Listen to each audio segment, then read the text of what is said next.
welcome to Good Game. I'm Bajo. And I'm Hex. This week we pick ourselves up, dust ourselves off, and get straight back into the fight with Lords of the Fallen.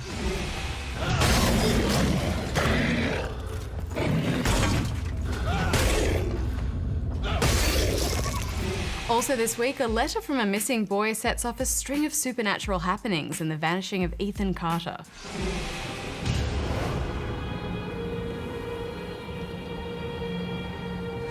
And the first Legend of Grimmrock was a bit of a cult hit dungeon crawler from 2012. The sequel lets us go outside and explore one step at a time.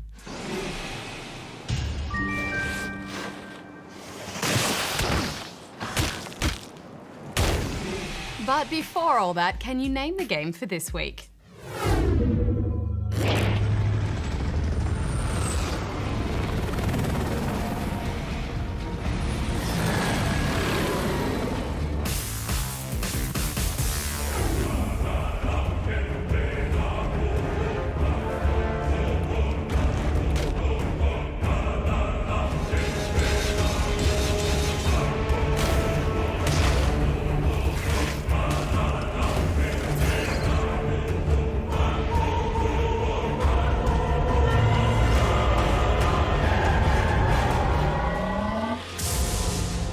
Legend of Grimmrock 2 continues the four-person party RPGing of the original, trading out the last game's multi-level dungeon setting for an island of mystery.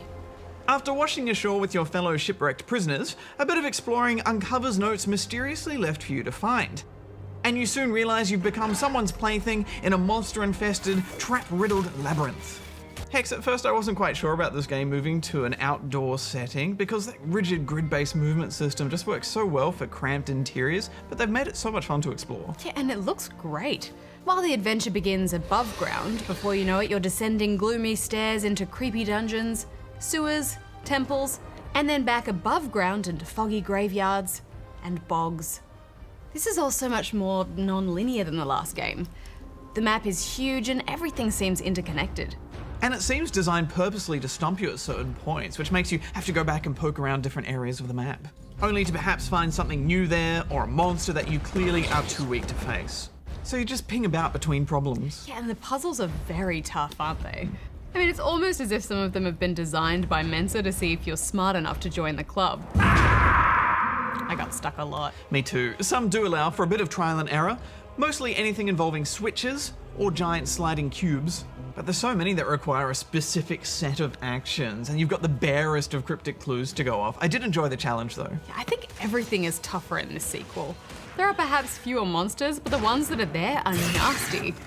Combat takes place in real time, so while the creatures dish out damage, you're fumbling with managing your attacks and scrambling to paint runes to cast spells.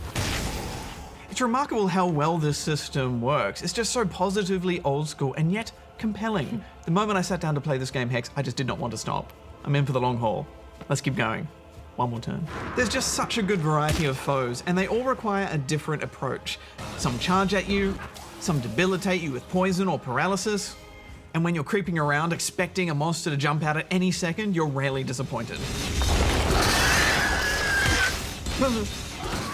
So often you feel like you've hit a dead end to this game, but usually you're just overlooking something, like a switch just out of reach that you can throw something at to trigger it. And those new underwater areas hide a few secrets of their own. This game just manages to capture such great atmosphere. The dimly lit hallways and spooky sounds of doors opening.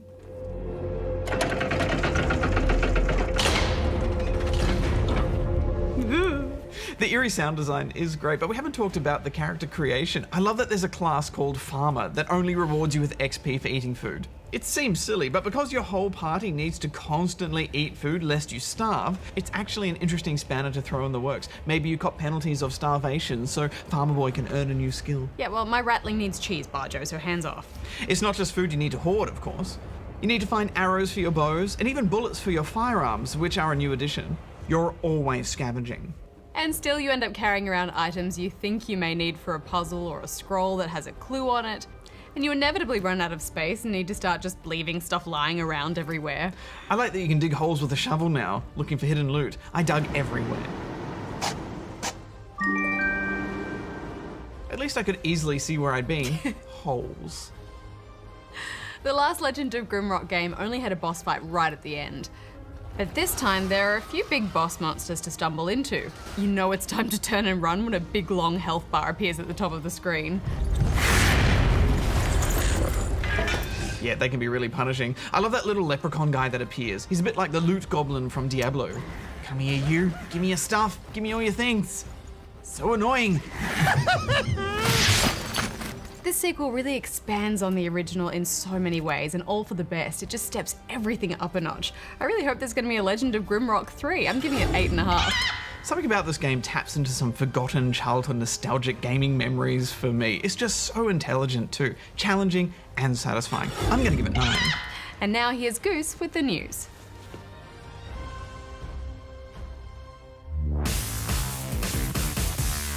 Here's what's making headlines. Co-founder and Chief Executive Officer of Unity Technologies, David Helgeson, has stepped down from the top job. The company is best known for its game engine Unity, which has powered Wasteland 2, Never Alone, and Ori and the Blind Forest, as well as many others. Helgeson will return to focusing on engine development, with former EA CEO John Riccitiello moving into the executive position at Unity. It seems Australian gamers just got served, or servered. Blizzard Entertainment and Hi-Res Studios have rolled out Oceanic servers for their titles World of Warcraft and Smite respectively. WoW veterans have had to suffer high pings on international servers for over 10 years now. Smite has been much quicker off the post, having launched in March this year. We spoke to Hi-Res CEO Todd Harris about the decision to launch local servers. Smite is dependent on latency, so players up until now have been dealing with 150 plus ping, and it's not as pleasant a game, and you have to really love it to kind of work through that. So we're super happy that we're able to support this community with servers that are located in Sydney. Good game. Ex-Panamanian dictator Manuel Noriega has failed in an attempt to sue Call of Duty publisher Activision. Noriega took Activision to court over the use of his likeness in Call of Duty Black Ops 2, considering it a blatant misuse, unlawful exploitation, and misappropriation for economic gain. A judge dismissed the case, ruling that his public portrayal rights were outweighed by Activision's right to free speech. This is not a deal. Call your boss. Games industry legend Hideo Kojima has received a Lifetime Achievement Award at this year's Golden Joysticks Awards. Kojima joined Konami in 1986 as a designer, and soon after he was placed in charge of the Metal Gear series, the success of which launched him into industry fame. This is only the second time a Lifetime Achievement Award has been given out at the Golden Joysticks, with Bioshock creator Ken Levine receiving the honour last year. And that's the news for this week.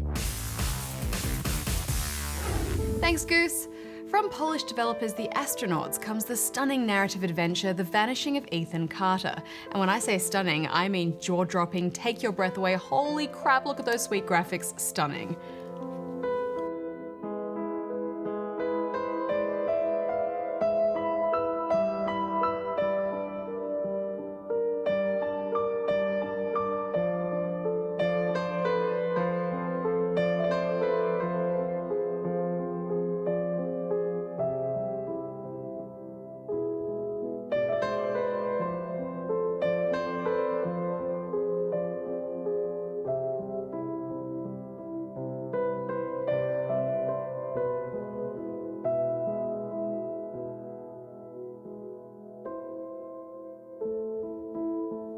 We'll come back to how pretty this game is later, but focusing on what you're there to actually do, you discover that you are a detective trying to solve the mystery of the disappearance of a young boy named Ethan.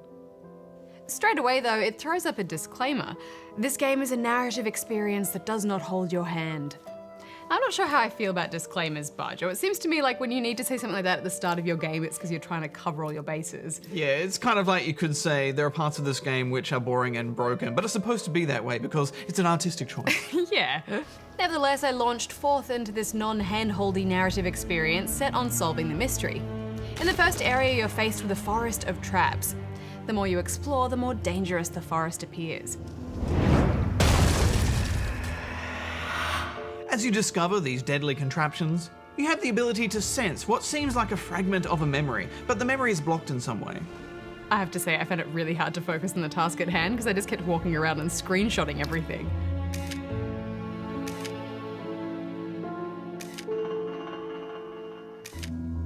Yeah, it's frustratingly beautiful. It really is. And I would say it's even worth taking 20 minutes at the start of the game to just wander around and take it all in. Then go back to the start and actually attempt to try and solve the mystery. But that's what I did anyway, I couldn't help it. And I was coming across intense stuff, like severed bodies on the train tracks with blood everywhere, but oh, look at the moss on those rocks. I mean, that is some seriously realistic looking moss. Dare I say it? Moss of the year. The technique used to create such realistic looking environments is called photogrammetry, where real world objects are photographed from around 40 to 50 different angles and then composited into software to create photorealistic surroundings. The result is, as you can see, quite impressive. Once I had enough slow pans recorded, I did then try and go back to solving the mystery, but I started to feel like I wasn't quite getting all of the pieces and I wasn't sure why. Then when I quit out of the game and went back to it, none of the discoveries I'd made had saved. Yeah, it's a bit strange, isn't it? And you'd think the answer is to just explore further and deeper into the game, but the more pieces you find, the less it really starts to make sense. There's an element of a larger story that you expect will piece together as you go, but you never really get the whole picture. Yeah, so at this point I went back to the first significant crime scene that I'd come across with the blood and the severed body and so forth. And I focused on just working my way through that. Upon completing this puzzle, it played out a memory sequence, a fragment of the story, and then it triggered an autosave. So basically in each area there are self-contained puzzles that you must solve and complete before moving on, because nothing you discover there will save otherwise. Mom! Mom! Where are you? I'll deal with your brother. Just go, now. I mean, that wasn't explained very well, and I feel like I wasted a lot of time not knowing that. But Hex, this game is a narrative experience that does not hold your hand. Damn it, the disclaimer, of course. I guess I have no right to complain. Piecing together the clues contained within each area will reward you with more memory sequences or play out wild, imaginative, fictional stories that were written by Ethan himself.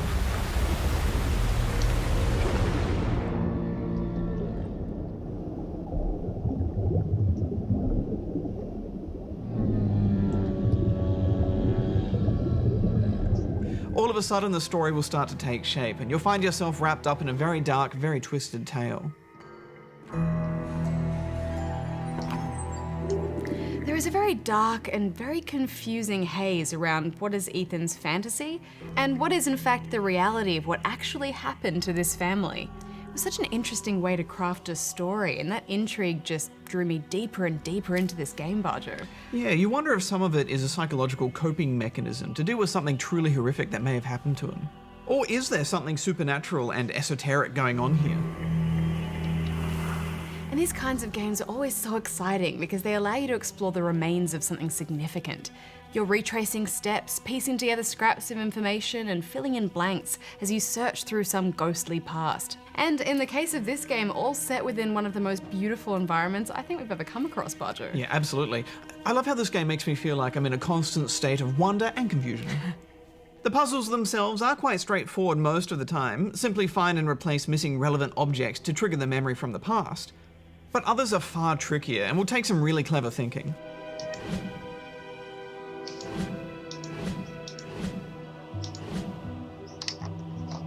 I think my favourites, though, were the more symbolic stories from Ethan's wild imagination. They were surreal and wonderful and such a change of pace.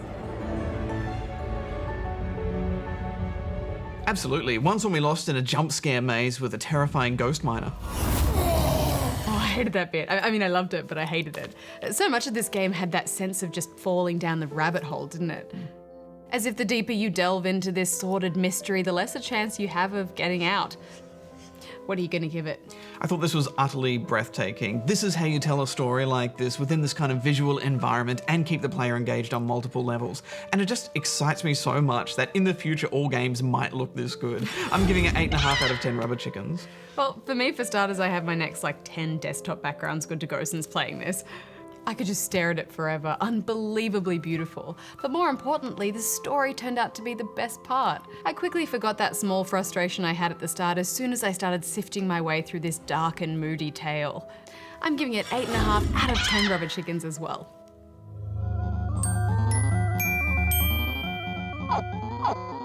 I actually remember the day Pong, showed up in our house, and it was a big deal. I remember the Atari 2600. I remember actually the first Pitfall as one of the early platform games. But I was one of those people who put a lot of quarters into Pac-Man.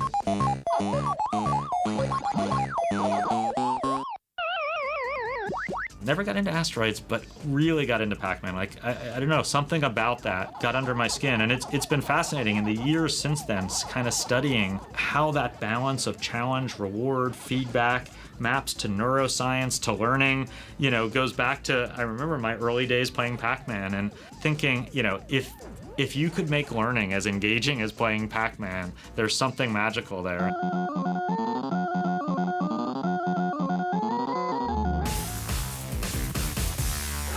Hex, you know what I like more than talking about Dark Souls? Nothing? That's right, Hex, nothing. But talking about a Dark Souls clone is pretty close. Fallen God, creator and destroyer of worlds, hear my vow.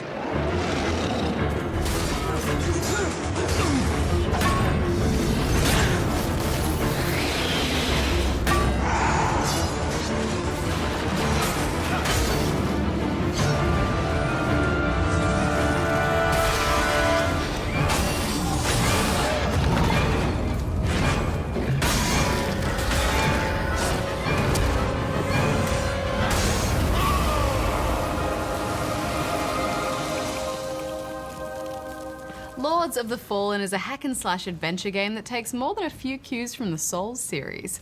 Its lead developer is German studio Deck 13, who collaborated with Polish studio CI Games. With the Souls games being held in such high regard by its fans, this is an ambitious game, isn't it, Bajo? Yeah, it's a big deal, and you get the feeling that Deck 13 are putting everything they've got into this game. And it's no small effort, especially from a team that, as far as I can tell, mostly make point-and-click adventures. Yeah, quite a change of pace. Indeed.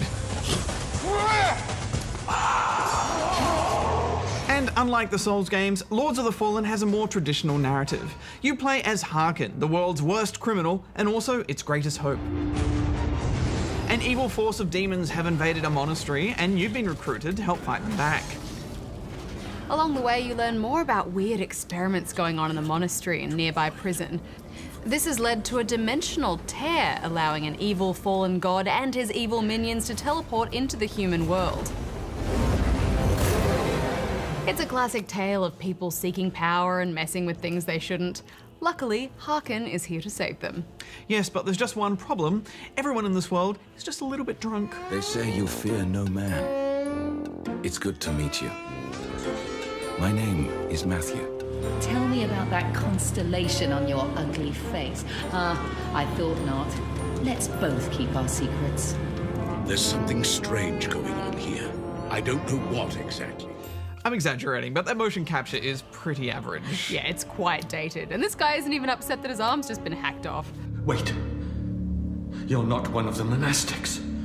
The markings on your face. The voice acting and writing just isn't quite up to AAA quality, but I'm glad it's there. Well, well, well, look what the cat dragged in. Part of the appeal of the Souls games is how little dialogue and story it has, so Lords of the Fallen tries to set itself apart in that way with a handful of cutscenes and plenty of audio logs. These things keep coming.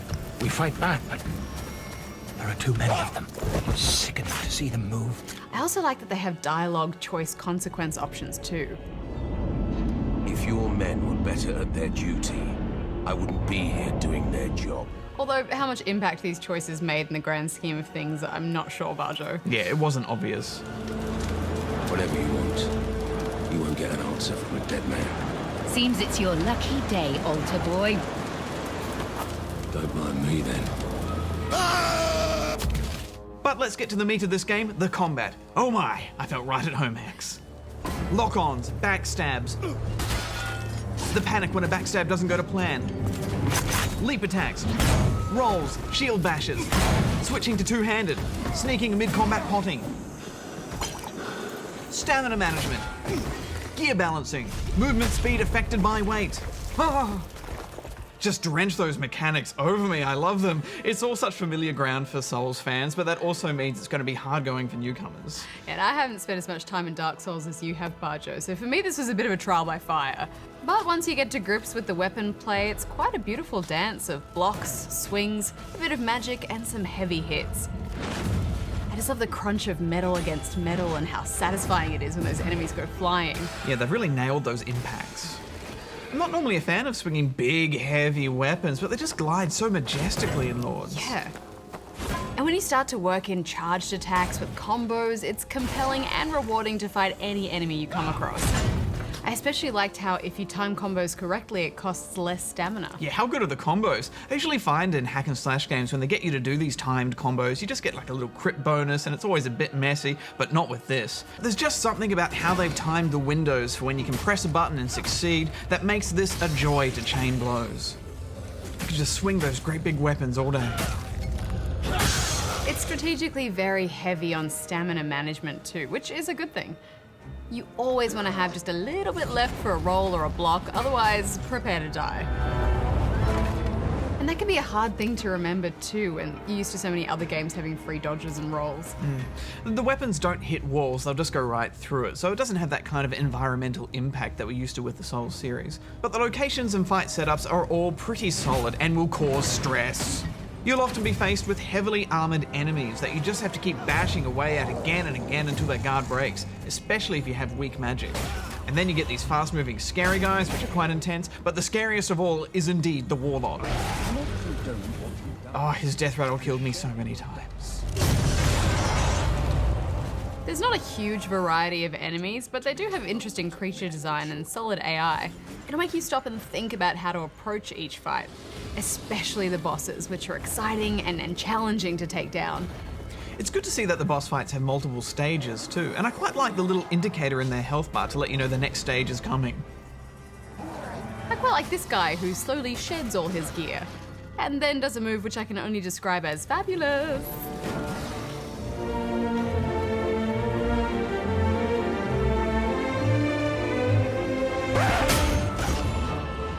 There is a lot to discover in the combat. You only get a few text tutorials and reminder screens in loading, so even working out how to put some points in and use magic isn't obvious. And that frustrated me a little bit, Bajo. Yeah, me too. They just have vital hints that are so easy to miss. Yeah, and I think magic is so important, especially for breaking those big shielded guys. I really think it needed more explanation. But having said that, it is all part of the discovery process as well, and I did like that moment when you first learn you can hold up a shield and charge enemies. Out of my way! I think my favourite part about this game is the world design, which is all interlocked, like Dark Souls 1. Go one way, suddenly a door will open, and you'll be somewhere that you've already been. There aren't many unique landmarks to help you remember where you've been, though, and I found that frustrating. Yeah, and many of the locked doors and areas don't seem to have much logic to them either. In particular, this area, which is guarded by super hard enemies.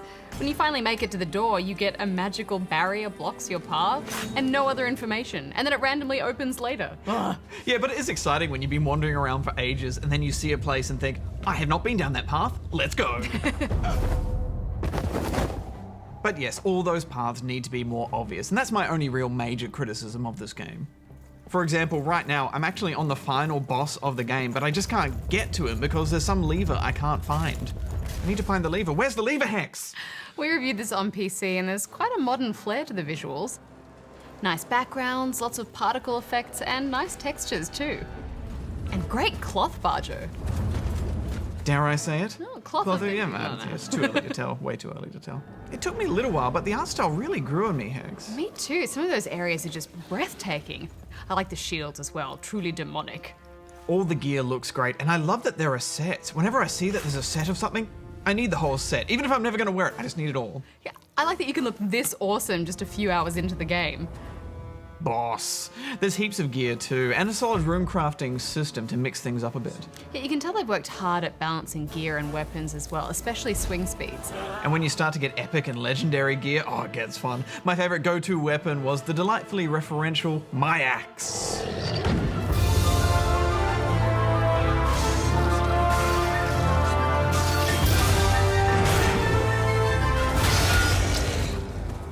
We did have a lot of stability issues keeping this running on full. It needs a lot of hardware grunt, doesn't it? Yeah, it's pretty resource hungry. Even a top-of-the-line PC is going to struggle on full. Eventually, Hex, I kept losing so much progress, I had to put settings down to medium. Oh. I know, medium! Ugh, it upset me! It's important we mention this issue, but please be aware we were playing this on pre-release code, so that can happen. Yes, and we haven't tried the console versions, which are usually a bit more stable. This is naturally a very challenging game. They've angled for challenge over punishing, and this is evident in the XP and death system. The longer you hold on to your XP, the better your loot drops will get. Die though, and your XP falls to the ground, risking losing it altogether.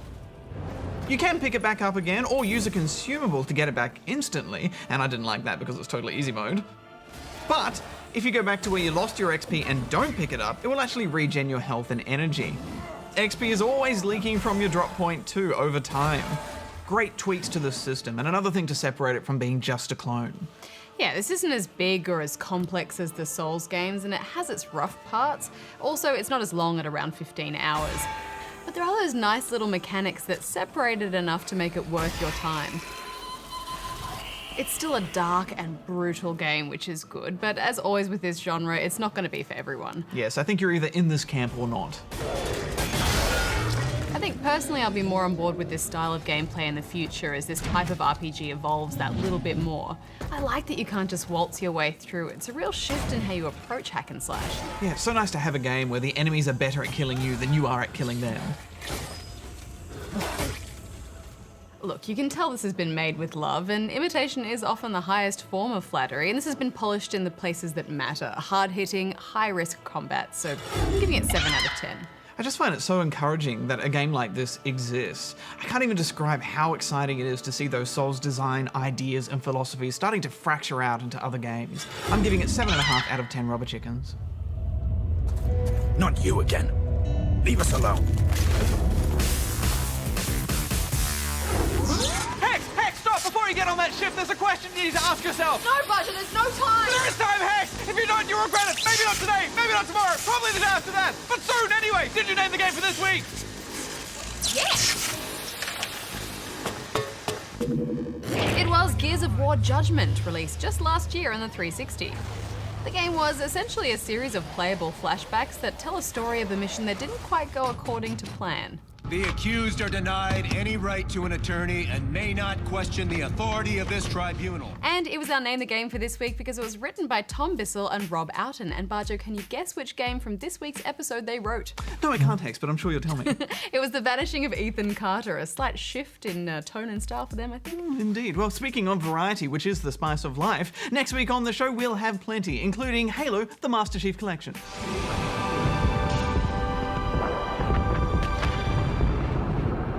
Don't make a girl a promise if you know you can't keep it. And we also spend some time with the follically gifted Bayonetta in her new sequel.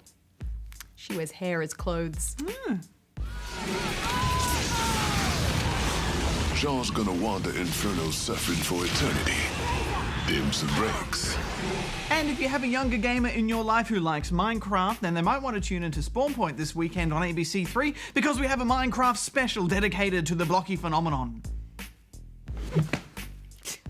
But today, you can call me Steve! And I am Hex the Skeleton! And I am a block of TNT! I mean, Darren. And we're going to have a blast today, Darren, because in case you couldn't work it out, we're having a Minecraft special! Yay! Until next time, may all your games be good ones. Hex out. Bajo out.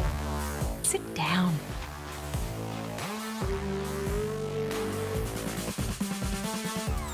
See what I have to put up with.